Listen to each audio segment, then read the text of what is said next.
কেরামের সংগঠন তানজিমুল মাদারিসিল কওমিয়া নরসিংদী। তানজিমুল মাদারিসিল কওমিয়া নরসিংদীর সম্মানিত সভাপতি আলহাজ হযরত মাওলানা শওকত হোসেন সরকার দামাত বারাকাতুহুমুল আলিয়া কিছুক্ষণের মধ্যেই আসবেন। ইতিমধ্যেই আমাদের মাঝে উপস্থিত হয়েছেন নরসিংদী বাজার কেন্দ্রীয় জামে মসজিদের সম্মানিত খতিব হযরতুল আল্লামা মুফতি আলী আহমদ হুসাইনি দামাত বারাকাতুহুমুল আলিয়া। তিনি মিছিলের মধ্যেই আছেন। ফোনে কথা হয়েছে, উলামায়ে কেরাম বিভিন্ন জায়গা থেকে আসছেন, বিভিন্ন জায়গা থেকে মিছিলগুলো আসতেছে। হাদিপুর এলাকা থেকে মিছিল আসতেছে, মহকুড়া এলাকা থেকে মিছিল আসতেছে, সাহেব প্রতাপ এলাকা থেকে মিছিল আসতেছে। এই জন্য আমরা আরো কিছুক্ষণ সময় এখানেই অবস্থান গ্রহণ করব। এই মিছিলগুলো সব আসলে সম্মিলিত ভাবে এখান থেকে আমরা কর্মসূচি ঘোষণা করবো ইনশাআল্লাহ। আরেকটি ঘোষণা হলো,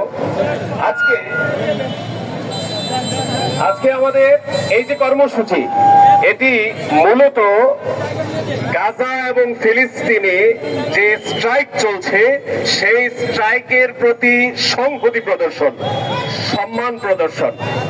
আমরা মূলত হরতাল পালন করছি না। আমাদের দেশের গতানুগতিক যে হরতাল আছে সেই প্রক্রিয়ার কোনো হরতাল নয়। অতএব এখানে আমরা যারা উপস্থিত হয়েছি, কেউ কোনো গাড়ি, রিক্সা, দোকান পাট কারো উপর আঘাত করব না। আমাদের সংগ্রাম জালেমের পক্ষে না জালেমের বিপক্ষে? জালেমের পক্ষে না বিপক্ষে? আমি যদি কোনো রিক্সাওয়ালার গায়ে হাত উঠাই তাহলে এটিও জুলুম হবে।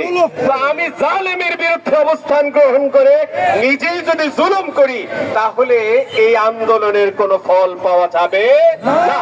এজন্য আমরা খুব সচেতন থাকবো, খুব সাবধান থাকবো। আমাদের এই আন্দোলনকে কেউ যেন বানচাল করবার চেষ্টা করতে না পারে, এর জন্য সকলে ইনশাআল্লাহ সোচ্চার থাকবো। আর এখন একের পর এক ইনশাআল্লাহ বক্তৃতা চলতে থাকবে।